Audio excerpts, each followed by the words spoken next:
Hello guys. Welcome to the story world. We are to serve you best stories, but we need your help to complete our goal of 1,000 subscribers. So find the subscribe button and please click on it. Let's jumping into story. Chapter 1. Arrival. Tokyo Station was a living thing. It breathed in surges of footsteps and exhaled in the metallic clatter of suitcase wheels. Neon signs blinked in languages Ryan only half understood, and the air smelled like a strange mix of roasted chestnuts, ozone from the bullet trains, and too many perfumes fighting for dominance. Ryan adjusted the strap of his backpack, eyes darting to the rows of vending machines glowing against the wall. Jason, taller and a little older, already looked annoyed. Jason, it's like rush hour never ends here. That's the charm, man. Look, when's the last time you saw a soda machine with 20 different kinds of coffee? When's the last time I wanted 20 different kinds of coffee? The boys had been in Japan for only 3 days. Their parents had given them a "don't do anything stupid" speech before letting them roam on their own for the afternoon. They'd already ticked off a few tourist boxes: Shibuya Crossing, ramen in a tiny back alley shop, and even an arcade where Ryan had won a questionable-looking stuffed bear. Now, Ryan had a new idea. Ryan, so there's this train line I read about online. Not on most maps. Locals barely talk about it. They say it's scenic. Scenic like nice view, or scenic like you'll get murdered in a field? More like old school charm. Wooden interiors, really cheap tickets. Supposed to run through places most tourists never see. Jason raised an eyebrow. He'd known Ryan long enough to spot the sparkle in his friend's eyes when he was about to drag them into trouble. The thing about trouble? It rarely announces itself. It doesn't wear a mask or carry a knife in plain sight. Sometimes trouble looks like a harmless afternoon ride. They found the platform by accident, or so Ryan said. It was tucked away behind a maintenance door that was strangely left ajar. The hallway beyond was narrow, lit by a single flickering fluorescent bulb. We're definitely not supposed to be here. Maybe it's just under renovation. Come on. The station noise faded as they stepped further down the corridor. At the end, there was a platform with a single set of tracks.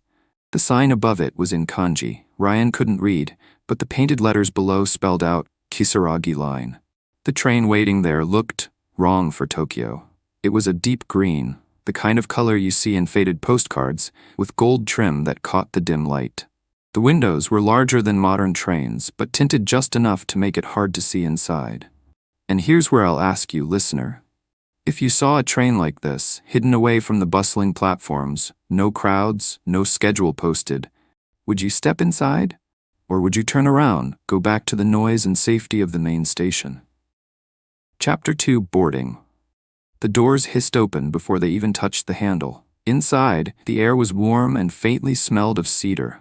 The seats were upholstered in deep crimson fabric, each with a small brass lamp glowing faintly above it. Only a handful of passengers sat scattered throughout the car. An old woman with hair like silver cobwebs, staring straight ahead. A man in a dark suit, his hat pulled low. 2 children sitting perfectly still, not speaking, not moving. Jason, this is creepy. Ryan, it's atmospheric. Atmospheric is a candlelit dinner. This is horror movie atmospheric. The doors closed with a sound like a sigh. The train lurched forward. At first, nothing seemed unusual. The city blurred past in streaks of neon and concrete. Ryan pulled out his phone to check the map. No signal. He frowned, turning to Jason. Ryan, hey, you got bars? Glancing at his phone. Nope. Probably in a dead spot. We'll get service in a sec. But minutes passed and still nothing. Outside, the scenery began to change. The modern cityscape melted into rolling fields. Mountains loomed in the distance. That wasn't so strange. Japan had countryside too, but there was something off. The fields looked empty. No farmhouses, no power lines, no cars, just grass swaying under a dull gray sky. And the passengers? They hadn't moved an inch. Now let me ask you, if you were here, would you get up and ask the conductor where the train was going? Or would you sit still and pretend nothing was wrong? Because Ryan, he decided to get up. Chapter 3. The First Signs. He walked to the door at the end of the carriage, slid it open, and stepped into the next car. This one was almost identical, same lamps, same crimson seats, but there were no passengers at all. Halfway down, a figure appeared from the far end, the conductor. His uniform was spotless, his white gloves immaculate. His face was expressionless, almost too still. Ryan, excuse me, where exactly is this train headed? Pauses, tilts head slightly. You are on the Kisaragi Line. You will arrive soon. Right, but arrive where? Soon. The conductor stepped past him, moving silently toward the other car. Ryan turned to follow, but when he looked back, the man was gone. Not walked away, gone. If you were Ryan, would you tell Jason what just happened, or would you keep it to yourself, thinking maybe your mind was playing tricks? Chapter 4. The shift. The hum of the train deepened, not louder, deeper, like the vibration had shifted from a gentle background thrum to something that rattled in their ribs. Jason looked up from his seat, brow furrowed. Did you feel that? Yeah, like pressure in the air. Pressure? We're not in a plane. Outside the windows, the gray sky flickered, literally flickered like an old film reel skipping frames. One moment, the mountains in the distance were veiled in mist. The next, they were gone, replaced by jagged peaks dusted with snow. Then gone again. Ryan stood up, drawn toward the glass. He pressed his hand to it. It was warm, almost feverish. The flickering grew faster, the scenery stuttering between landscapes so quickly it made his stomach turn. And then, everything stopped. Outside, the world had changed. The fields were gone. The mountains were gone. In their place stretched a vast plain of blackened earth under a blood-red sky. No wind, no sound, just an empty, dead world. Jason's voice broke the silence. Jason, that's not Japan. If you were here, sitting in that plush crimson seat, looking out at a place no map could name, what would you do? Would you demand the conductor stop the train? Would you try to get off? Or would you pretend you hadn't seen it, because admitting it was real might break something inside you? Ryan was about to speak when the lights in the carriage dimmed. Not flickered. Dimmed like the train itself was conserving energy. The old woman in the corner, who hadn't moved since they boarded, suddenly turned her head. Her eyes locked on Ryan. Her lips didn't move, but he heard a voice, inside his skull. Voice, don't look outside too long, they'll see you. Ryan jerked back, stumbling into Jason's seat. Jason, what? What happened? Ryan, she spoke, in my head. Jason glanced at the old woman. She was staring straight ahead again, motionless, as if nothing had happened. The train jolted violently. The lamps above them flickered, and for an instant, Ryan thought he saw shapes moving across the blackened plain outside. Tall, spindly shapes, like skeletal towers. Except they were moving. Chapter 5. The Rules. The conductor reappeared at the far end of the car, his presence making the air feel colder despite the stifling warmth. Conductor, all passengers, please remain seated. The Kisaragi Line is making its transition. He began walking down the aisle, his gloved hands clasped neatly in front of him. His voice was calm, but his eyes were too dark, like the pupils had swallowed everything. Ryan stepped into the aisle. What's going on? Where is this train going? Then smiles faintly. You boarded without a destination. That means the destination chose you. That's not an answer. You will disembark when the line is finished with you. Until then, follow the rules. Jason exchanged a look with Ryan. What rules? The conductor leaned slightly closer, and in a voice just above a whisper, recited, Rule 1, do not leave your seat when the lights go out. Rule 2, do not speak to the children. Rule 3, if you see your own reflection waving at you, do not wave back. Rule 4, never, under any circumstances, step off the train unless it has stopped at your platform. He straightened his jacket, then moved past them without another word. If you heard those rules, utterly insane, and yet delivered with the seriousness of a pilot explaining an emergency landing, would you follow them exactly? Or would you test them, just to see if they were real? The boys sat in tense silence for several minutes. Outside, the red sky began to fade into twilight. The skeletal shapes moved further into the distance until they vanished altogether. And then, without warning, the train emerged into sunlight. Chapter 6. The Wrong Stop. The Kisaragi Line screeched to a halt. The doors slid open with a hiss, revealing a small wooden platform. A sign hung overhead, the characters painted in black ink that looked wet. Beyond the platform stretched a quaint rural village. Wooden houses with sliding paper doors, narrow dirt streets, a well in the center. It would have been charming if not for the fact that everything was too still.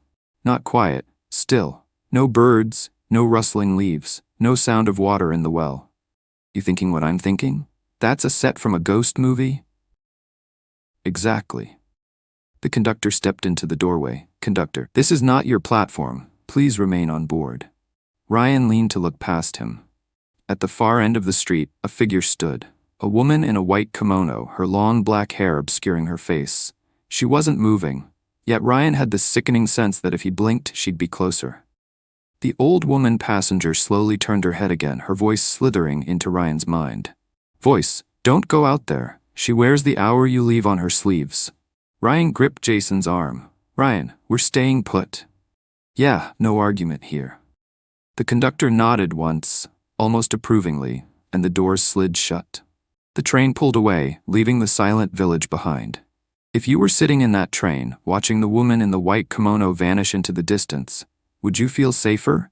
Or would you feel like she was still coming for you? Just not on foot? Chapter 7. Attempts to escape. Ryan couldn't shake the image of the woman in the white kimono. Even as the train sped forward and the scenery outside shifted again, fields, forests, low-rolling hills, her stillness clung to his mind. It wasn't just the way she stood, it was the way the air seemed to warp around her. Jason noticed him staring out the window too long. Jason, don't even think about it. Ryan, what? Jason, you're planning something. That's your, I'm gonna ignore the rules and see what happens face. Ryan smirked weakly. We can't just sit here, we need to figure out how to get off this thing. Jason, Rule 4 literally says, don't get off unless it's your platform. And how exactly are we supposed to know when that is? Jason had no answer. The conductor had been no help, and the other passengers, well, they barely moved, let alone talked. They decided to try the obvious first, get to the front of the train and talk to the driver. Moving between cars was unnerving.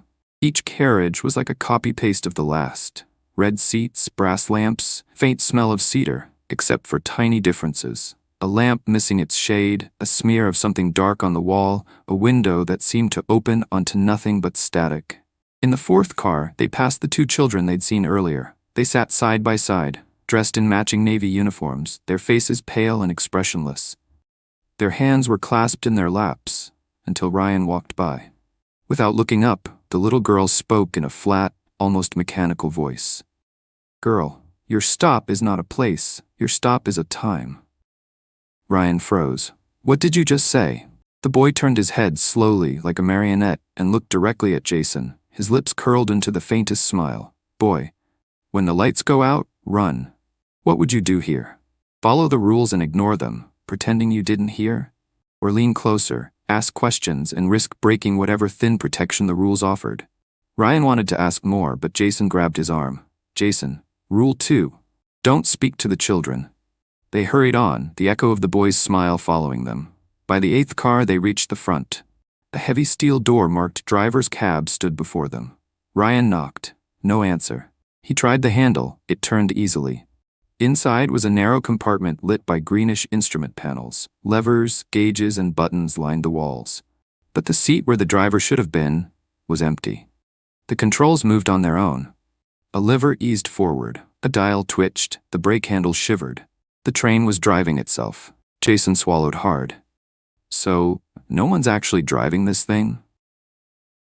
No one human, anyway. He scanned the panel for anything that looked like a stop button. There wasn't one. Instead, in the center of the console was a single brass keyhole. Above it, engraved in neat lettering, disengage line. Ryan tried turning it with his fingers, but it wouldn't budge. We need the key. And guess who probably has it?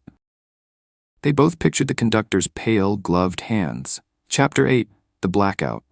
They barely made it 2 cars back toward their seats when the lamps above them flickered and died. The train plunged into darkness so complete it was almost physical.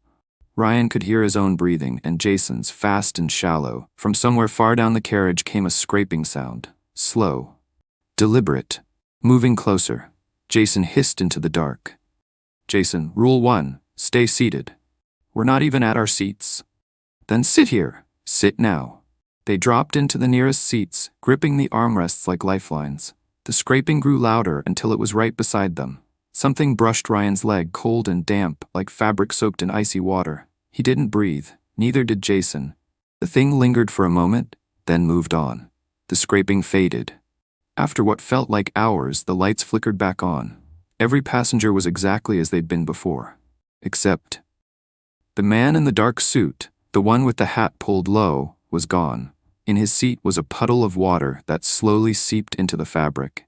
If you saw that, would you still think the rules were superstition? Or would you follow them like your life depended on it? Chapter 9, Key Plans. Back in their original seats, Ryan and Jason kept their voices low. Ryan, we need that key. Jason, we can't exactly pickpocket a ghost train conductor. Then we make him give it to us. Ryan outlined a plan. Wait until the train made its next stop, whether or not it was theirs, and create a distraction big enough to get the conductor away from the key. Then they'd try the lock in the driver's cab. Jason didn't like it, but he didn't have a better idea.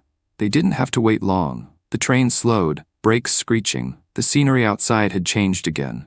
Now it was night, but not a natural night. The sky was a sheet of deep violet, and the ground was littered with glowing mushrooms the size of street lamps.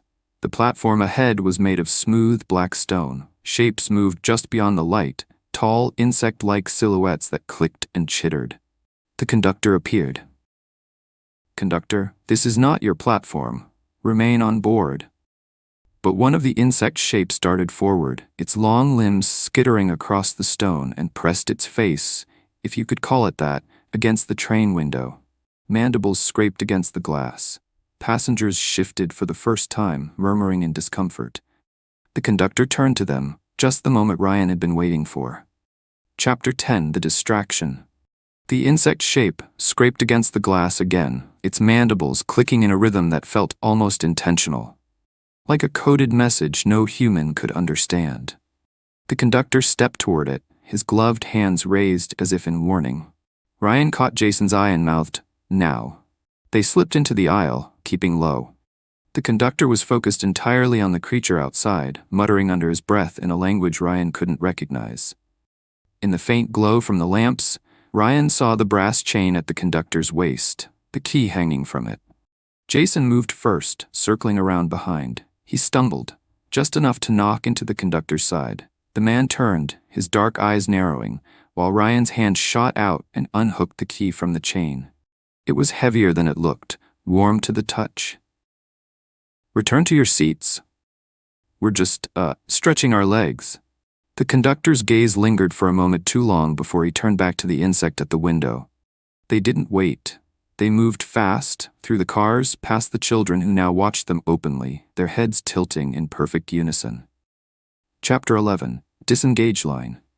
In the driver's cab, Ryan shoved the key into the brass keyhole. It slid in smoothly, like it belonged there. "Jason, do it. Turn it." Ryan did. The key resisted at first, then gave with a heavy click. The hum of the train changed, deepened, then began to fade. Outside, the scenery slowed, the blur of strange landscapes resolving into something familiar. City lights, neon, Tokyo. Jason let out a shaky laugh. "Jason, holy crap, it worked. We're going home." The train rolled into a platform. People bustled about, carrying shopping bags, chatting into phones, normal people. Ryan pulled the key free, pocketing it. "Come on." Chapter 12, The Platform. They stepped onto the platform, the sound of their shoes echoing against tile. From the air smelled like roasted chestnuts again. Somewhere, a train horn sounded. Jason turned back toward the Kisaragi Line train. The green paint gleamed under the station lights, the gold trim catching the glow. The conductor stood in the doorway.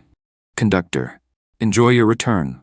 The doors slid shut, and the train pulled away. They made their way through the station, hearts still pounding, until they emerged into the city streets. The night air was cool, the neon signs familiar. Ryan pulled out his phone. "Full signal. We made it." They walked for a few minutes in silence before Ryan noticed something odd. The people around them, their clothes were subtly different, outdated, like from another decade. And the ads on the billboards, companies he'd never heard of, written in a mix of English and Japanese that didn't quite make sense. Jason noticed too.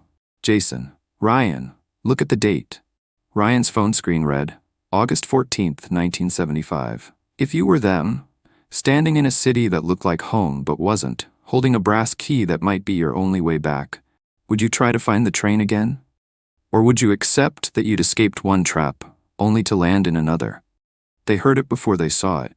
The faint hum, the soft hiss of doors sliding open. Down a narrow side street, partially hidden by shadows, the Kisaragi Line train waited. The conductor stood on the platform, white gloves spotless, his smile polite but cold. "Your journey is not yet finished. Please, reboard." Jason's grip tightened on Ryan's arm. "We're not getting on that thing again. We might not have a choice." Behind them, the street emptied. The sounds of the city faded, replaced by that deep, endless hum. And here's where I'll leave you, listener. Would you step back onto the train, knowing it could take you anywhere or anywhen? Or would you run, not knowing if the world you were in was even real? Because Ryan and Jason, they took one last look at each other, and then they stepped forward. The doors closed, the train pulled away, and Tokyo, whatever year it was, vanished behind them. Thanks for listening. Hit the like button if you really like this story, and don't forget to subscribe.